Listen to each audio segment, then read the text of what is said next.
Okay, so this is a 68-year-old who presented with what he describes as an unstable gait, fatigue, headaches, and this brain fog. I'm sure that you've had patients come to clinic before with similar or somewhat similar symptoms. What kinds of questions would you want to know from this patient? And I'll tell you, he's a healthy man. He did not have any prior significant medical problems. Did he have any trauma following his head? No trauma, no history of trauma. I think that since this started, he's almost fallen a couple of times. So, Brandy? How long ago did they start, and did they all start kind of together? Kind of the last few months, and it's been getting progressively worse, and they did kind of start together. So, yeah. Vision problems? I'm sorry? Vision? No, he does not. That's a good question. And I don't think that we noted any significant visual issues.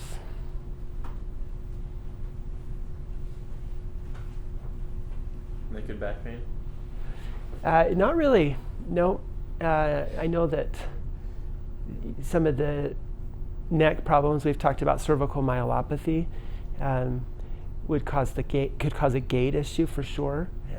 But no, he really hasn't had any significant neck or back problems. Steve? Is there a time that it's worse than others? Like not really. time of the day?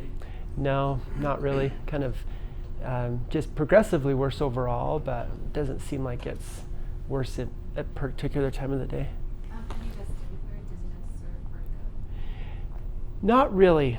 No, that's a really good question as well. It doesn't seem like it's a dizziness issue, but I like the way you're thinking. So, yeah. So, one is he the historian, or did he bring? Is it he, she? I'm not really sure. Did they? Oh yeah. Bring someone they. with them? Yes. Well, it's a guy. I should have put that on there. I'm sorry about that. And his wife was with him. They're great people. And she told a lot of the history.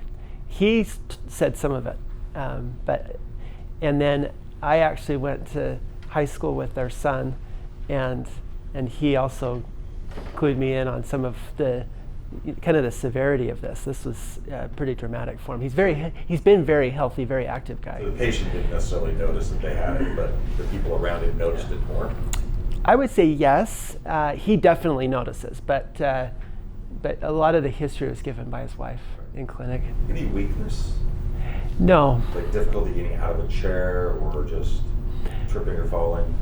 So that's good. Yes, he has a little bit of trouble getting out of a chair. When you test him on individual muscle strength, though, he's not weak. Things that you might look for on exam. Reflexes? Okay, reflexes, they're normal. Cerebellar testing? That's a good one. I think he just generally a little bit slow, but not consistent with like true cerebellar signs. That's good. Brandy? I Oh. was also going to say the same thing. Okay, sorry. Thank you. Yeah. Does he have like any memory loss or? A little, yes. His memory's it's not quite as sharp as it was. He just does it, yeah. Or anything running in his family with dementia or anything like that? No family history of dementia. What was the other thing you asked? Just if it ran his family, any type of mental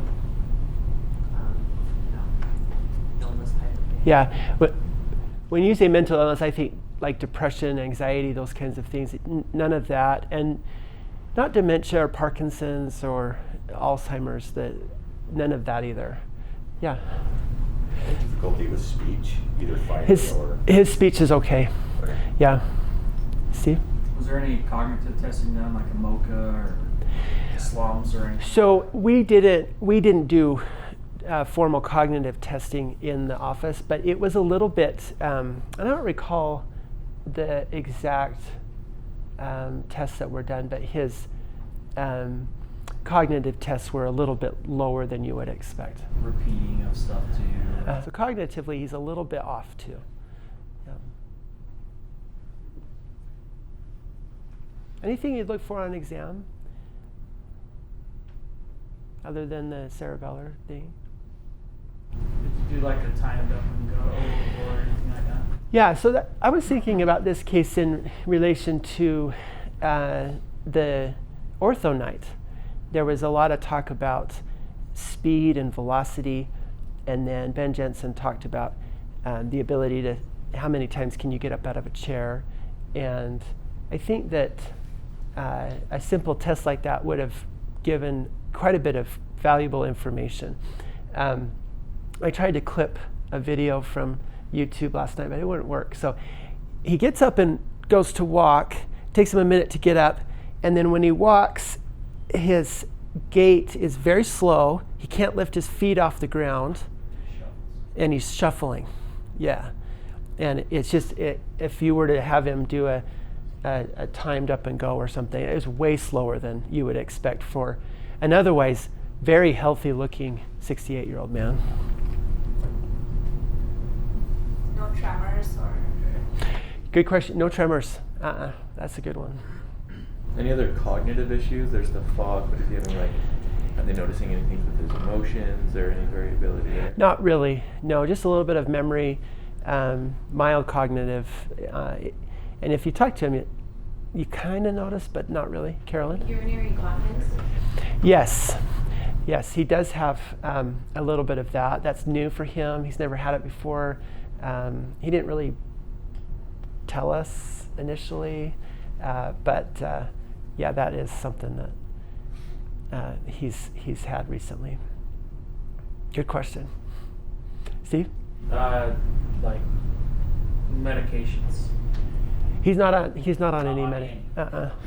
I mean, he might be on like an aspirin or something. I can't remember, but he's a healthy guy. Like, he's not really on a lot of medication. So we've got some good information on exam. I think the main things would be the mild cognitive impairment and his gait issue.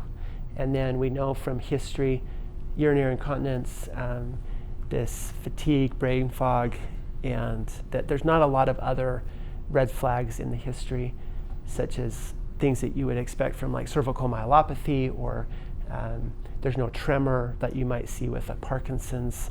A few months, yeah, and progressive, yeah, kind of gradually getting worse over the few months. Any testing that you would do?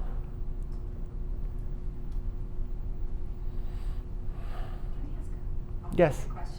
No. We will stay on topic. Presentation, like, does insurance require them to meet some trial of conservative care before you can get MRI and further testing, or can you order it and get a testing done? That's a good question. It seems like they would. You know, in today's age, you wouldn't be able to order it. But I think given his symptoms, we've seen him in clinic, I don't think an insurance is going to cause any concern ordering a test in this case. I think there's probably some pushback, as you're probably alluding to get an MRI when somebody has low back pain. There's maybe some valid reasons for that. In this case, when we think we're dealing with something cranially, we don't see much pushback at all. And it's in our clinic 15-20 to 1 as a ratio, and I think that's kind of how the community is, that there's way more degenerative musculoskeletal problems than there are things like this. So they tend to not push back too much.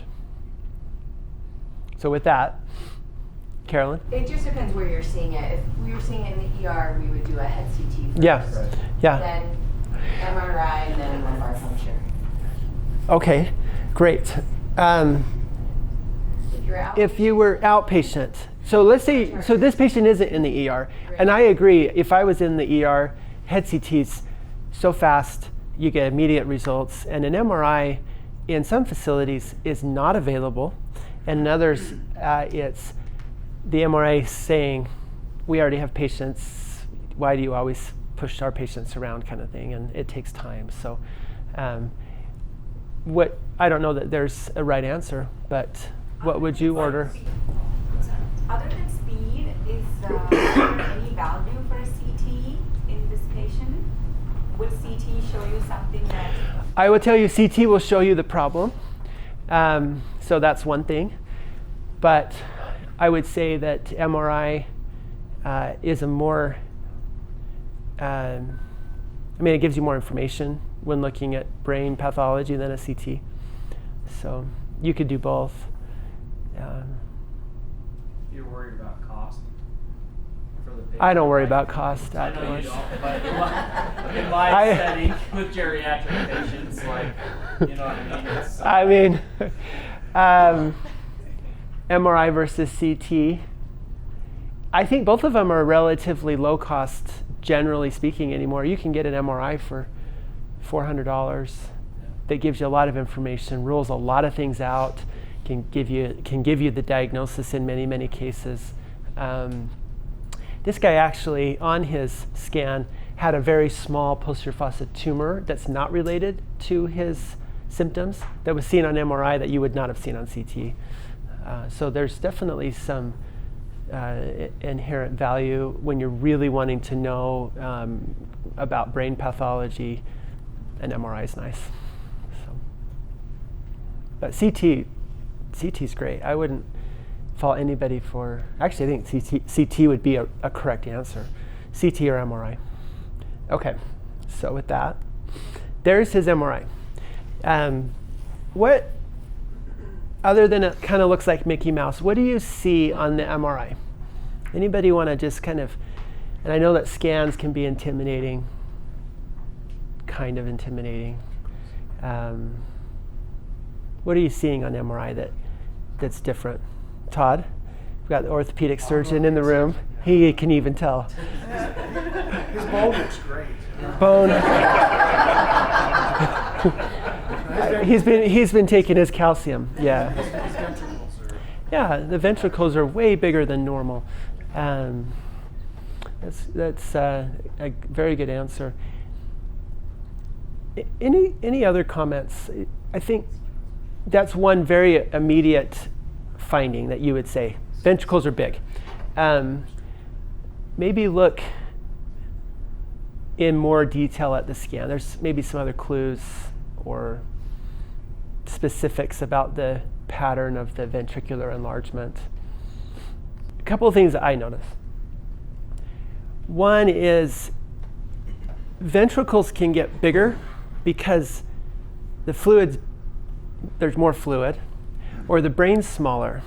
And so is this atrophy? Has the brain atrophied? And one clue to that is looking at the peripheral pattern of the gyri and sulci, and they look pretty normal. It's not like he has this profound amount of atrophy. So that's one thing that I think can be helpful. Just specifically looking at this ventricular pattern, the ventricles, there's lateral ventricles, the third ventricle, and the fourth ventricle. We don't see the fourth ventricle on this particular image, but we do see the lateral ventricles and the third ventricle. And the lateral ventricles have a really complex anatomy. They're in the shape of a C with a little tail off the back on each side. And so you're seeing this is lateral ventricle, and so is this. And it's coming as a C, and you're seeing a cross-section of it that way. You really shouldn't see much of a temporal horn on a scan. If the temporal horns are dilated, that means they're most likely have hydrocephalus, or that's abnormal. And then this is the third ventricle, and it's usually much more narrow than that. So just some ventricular anatomy that's just interesting, I guess, to look at. Okay, so we would call this hydrocephalus, no question. And do you think that the intracranial pressure in this case is high, normal, low, or slightly high? Yeah, and I don't know that, again, there's not probably a right answer to this, but just looking at it, what would you think the pressure would be?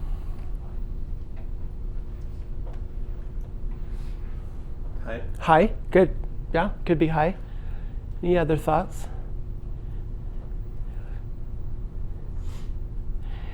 I will tell you that if one of us in the room had ventricles that were this big, probably would be in a coma. Okay? And if a patient, I've seen patients in a coma with ventricles that are this big or smaller, with very high pressure. He's awake and shuffling, and a little bit of brain fog, but not in a coma. And what would be the difference there?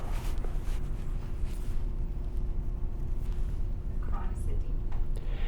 Yes, so how long it took to happen, the chronicity of the hydrocephalus, if it's acute versus sort of a gradual thing. Anything else?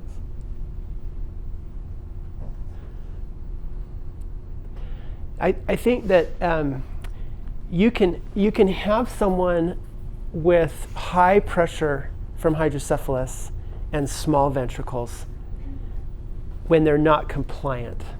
And the classic example of this is somebody with spina bifida. So they all have hydrocephalus, and they can have tiny ventricles and high pressure because the ventricular systems are stiff. In this case, the compliance is completely different. A small amount of increased pressure creates a large increase in the volume. And so I think what happens in part in patients with hydrocephalus, or what we would describe as normal pressure hydrocephalus, probably have very compliant brain, meaning that the pressure goes up a little, but the ventricles get a lot bigger. They're very compliant. So we're doing surgery on this patient tomorrow, actually. But we've done surgeries just like this, and the pressure has been a little bit, it's either a little bit high or it's like kind of normal. So not necessarily a super high pressure situation. So any other testing that, other than a CT, that you might think about doing? Carolyn? LP. Looking at opening pressure. Okay. When you do an LP on this patient, which was done, this is his LP picture of it. You can see the spinal needle is in there. What would you be looking for other than opening pressure? So the quality of the spinal fluid, you could test it for, is there a low-grade infection? Is there something, abnormal cells in the fluid for sure? Brandy? High volume lumbar puncture and see if he has improvement symptoms as well. Yes, so that's routinely done in this case. So oftentimes the patient will just have their gait tested and maybe some other things tested, and then they'll take a bunch of fluid off and then test again.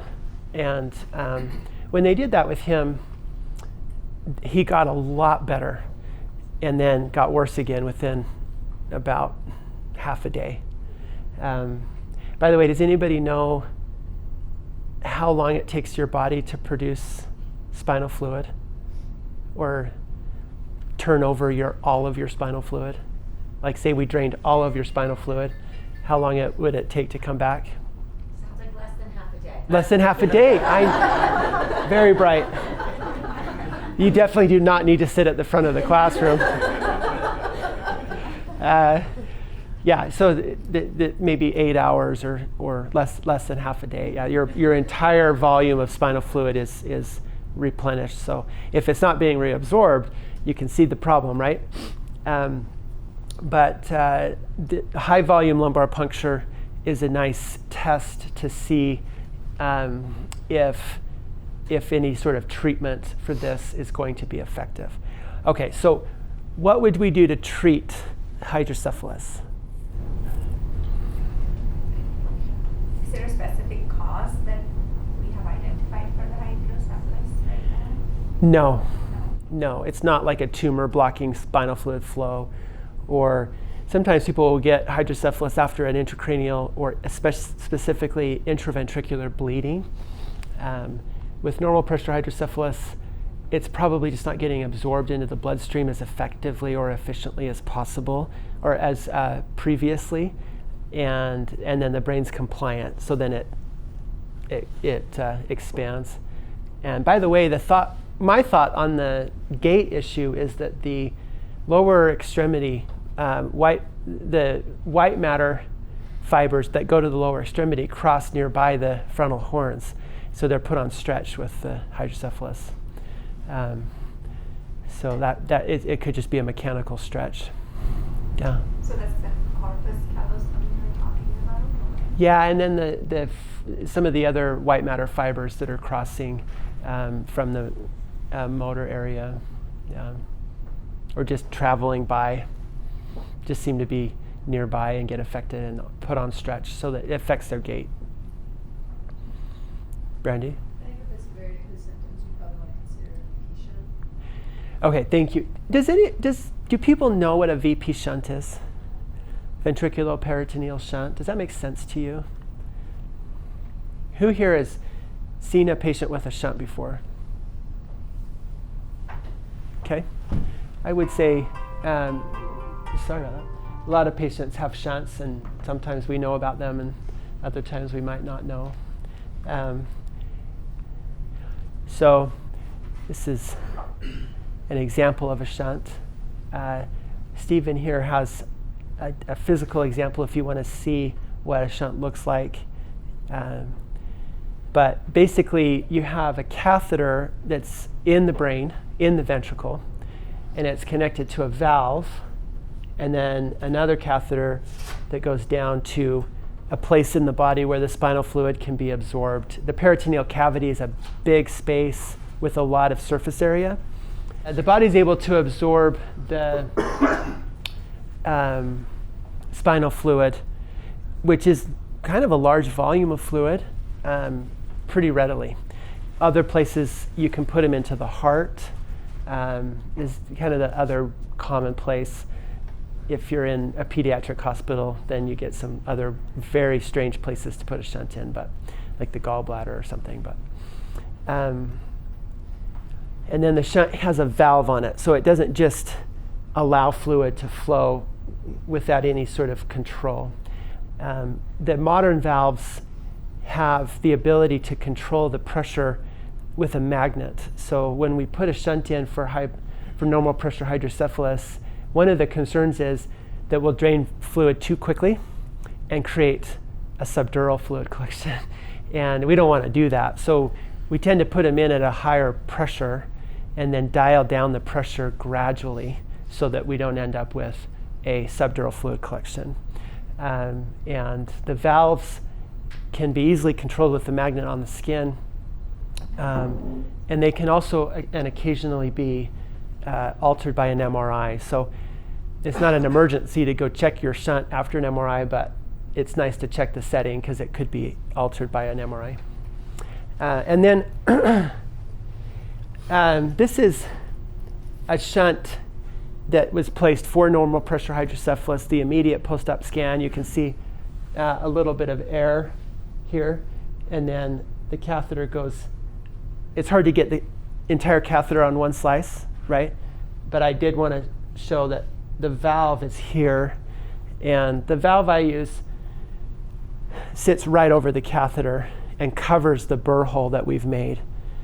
And then it has a chamber that if you ever wanted to access the spinal fluid with a needle, the silastic allows for a small needle to be put into the shunt to test it, to sample fluid. And then the valve is immediately after that chamber. And then the tubing goes from wherever you put the valve under the skin, and we just tunnel it. It's really barbaric, but we just tunnel it under the skin. And then what I actually do anymore is, I used to, in residency, we would open up the belly ourselves and hope we were in the right space. Now we just have the general surgeon do it laparoscopically.